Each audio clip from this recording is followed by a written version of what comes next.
Good afternoon. My name is Matt Harris, episode 4 of the Harris Effect right now. And today's topic is going to be BLM is trash, boycott the NFL. Got a lot of things to cover here. This video is kind of long overdue. But the NFL, I don't know, they just started on Thursday. I didn't tune in. I know a lot of people that did. But it's just one of those things that I cannot support any longer. They've kind of released a statement of all the organizations that they will allow people to promote on their helmets, including Jacob Blake and this whole BLM organization that's just spreading like wildfire throughout the country right now. So, the first thing I want to address is that Jacob Blake is not a hero. Not at all, in fact. He had a warrant for sexual assault on a minor, okay? He was not out front of a house trying to break up a fight. He was alleged to have digitally raped the same woman who he had the warrant outstanding for.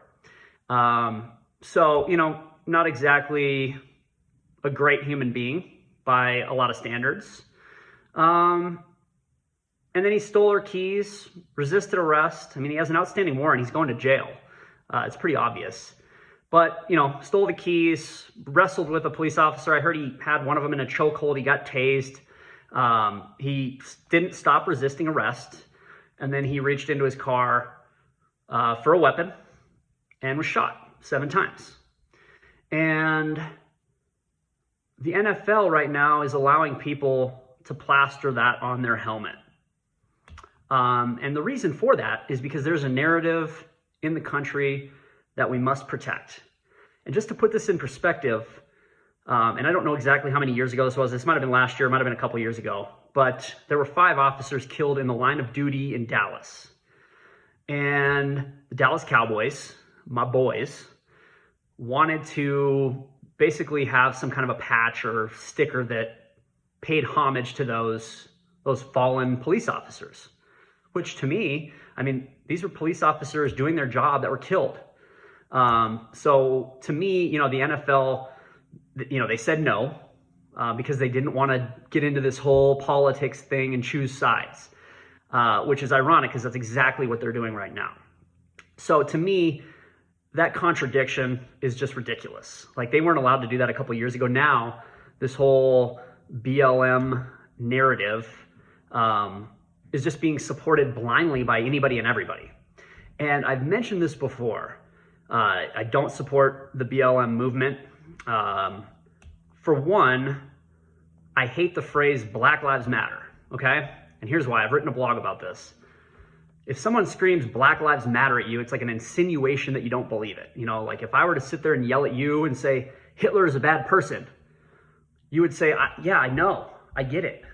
Okay, that's how I feel about Black Lives Matter. So I don't like the messaging, for one, but it's also based on a false narrative, okay? And basically the narrative right now in the world is that police officers are unfairly targeting Black people. And this is just it's not true. If you look at the statistics, an unarmed white person is 20% more likely to be shot by a police officer than a Black person, okay? Now, I've had a lot of people try to argue with me on this and have tried to, show statistics that prove otherwise, which they're wrong though. The thing they don't take into account is the number of police interactions, which is very important to take into account.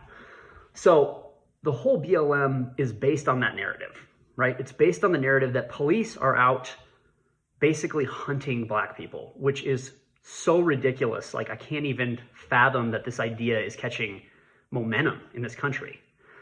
Probably partly because you've got idiots like LeBron James perpetuating it, saying that white officers are waking up and basically having the idea that they should go kill a Black person. Like, give me a break. We have come so far in this country to actually believe that we need to put an end to that now, because that's ridiculous. And LeBron James is a clown. He really is. Like, everything he says is pure and utter stupidity. But so right now, that is the narrative. And if we were to look at this incident that happened with Jacob Blake, and I'm going to use him as the primary example because he's allowed to be on an NFL helmet right now. And I think Drew Brees is going to support him. So I will not watch the NFL this year. Love the NFL more than anybody, won't watch it. But that's the idea right now. Like this idea that this police brutality, that white officers are targeting black people, this must be protected at all costs right now. And so if the situation were reversed and Jacob Blake was a white man, you would never hear about it. And you know I'm right about this. The media would never cover it. It would get squashed, it would get buried, never hear about it. So why is the media so adamant about promoting this, promoting this character, promoting Jacob Blake? And I mean, think about it, okay? Like a couple years ago, the Me Too movement was huge. I mean, it was absolutely huge.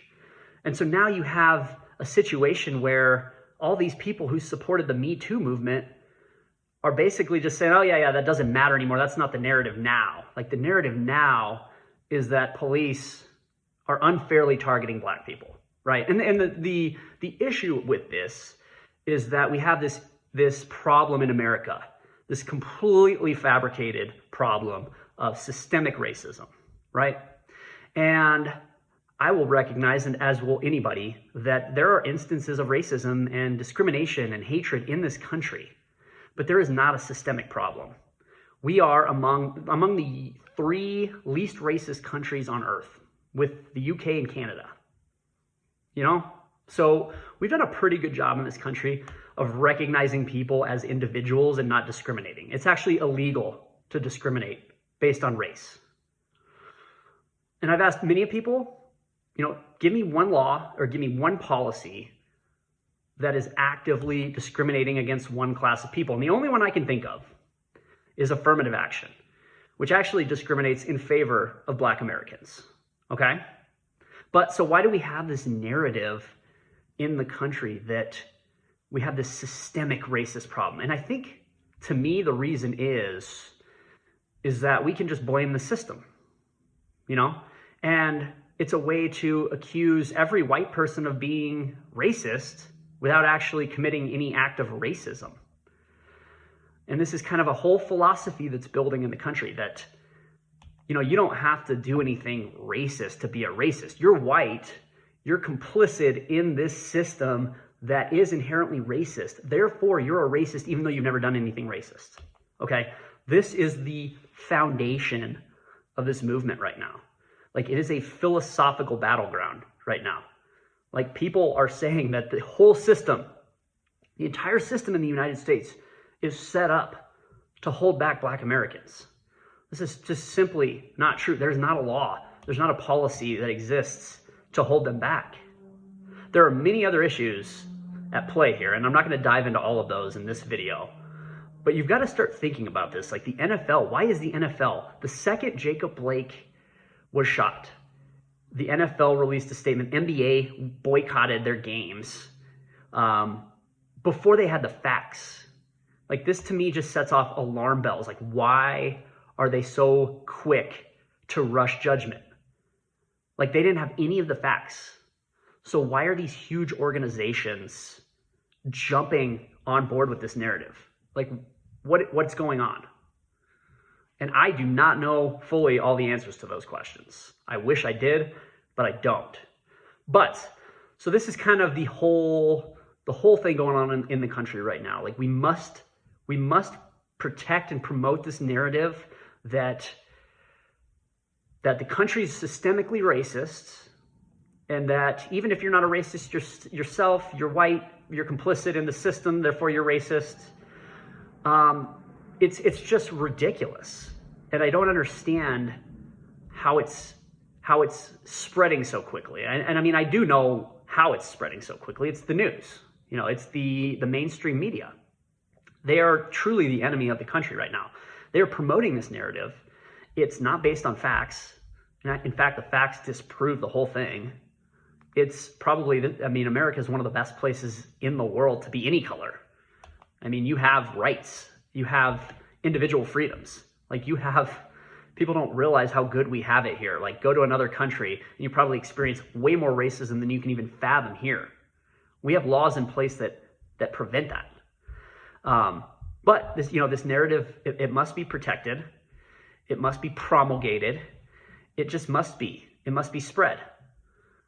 So every incident you see on the news is, they are pushing this narrative. And I mean, look at it. They are. And you can't say that if Jacob Blake was a white man, that you would hear about it. You never would hear about it. So coming back to my point, the NFL just immediately jumped on this bandwagon. They're allowing people to plaster Jacob Blake on their helmets, which is ridiculous to me. He's not a hero. And anybody that says he's a hero, like, comment, and we can argue in the comments, because that's ridiculous. He's not a hero. He's a criminal. And he resisted arrest, reached for a weapon. There's no way a police officer is charged in this case. Not a chance. It is a closed and shut case. Now, if this was a white man, everyone would say he was justified. The police officers were justified shooting him. And an end of discussion. So think about this. Keep asking questions, everybody. Would love to watch my Dallas Cowboys play this year, but in good conscience, I just can't turn on the NFL when they don't allow people to support fallen police officers, but they allow people to put Jacob Blake on the back of their helmet. It's ridiculous.